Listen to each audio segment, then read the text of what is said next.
So, seems you know how to hold your own. I'd had my doubts when we first hit the road.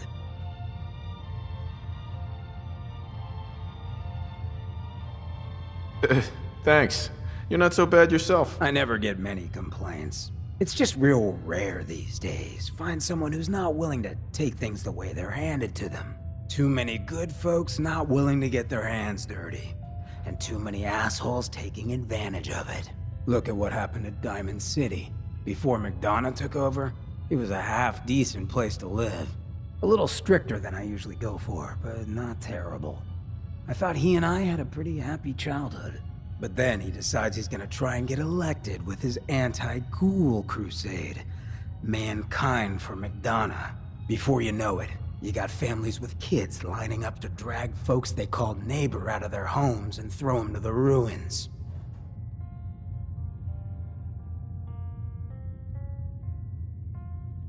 You and McDonough knew each other as kids? Oh yeah. Guy's my brother. Grew up together in a little shack on the waterfront. Guy was the standard big brother. Entitled, punchy, liked to shove rotten potatoes down my shirt and slap my back. But I never thought he'd be capable of something like what they did to those ghouls. Why did McDonough campaign against the ghouls? Because he thought he could win. There'd always been a pretty clear divide between the folks living in the stands and those down on the field. I'm not convinced they didn't do it just to improve their view. I remember storming into his office above the stands after the inauguration speech. He was just standing there, staring out the window, watching as the city turned on the ghouls. He didn't even look at me. Just said, "I did it, John. It's finally mine." Should have killed him right there, but I don't think it would have changed anything. Instead, I pleaded with him, begged him to call it off. He said he couldn't. He had nothing against the ghouls. He was just carrying out the will of the people. And he couldn't betray the voters. And then he smiled. That hideous fucking mile-long smile. He never smiled like that when we were kids. I didn't even recognize him.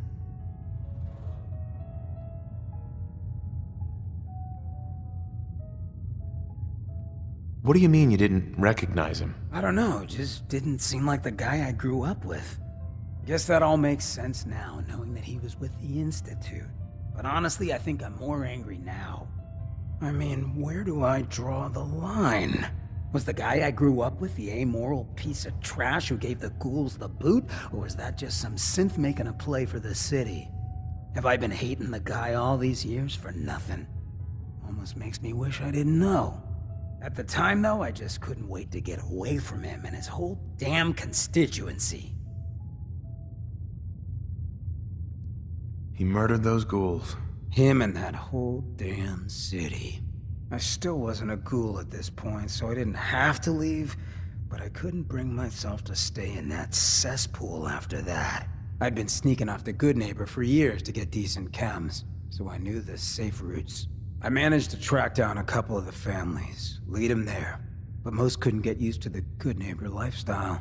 I brought them food for a couple of weeks, but after a while, they just disappeared. Folks in Diamond City signed their death warrants, and all the good people were willing to just sit by and watch. I felt like I was the only one who saw how screwed up things truly were, who couldn't just pretend things were fine. Still feel that way. Or I did. Until I met you. I know I run my mouth, but having someone who sees the world for what it is, and is willing to do something about it, it's meant a lot to me. I feel damn lucky to have you as a friend.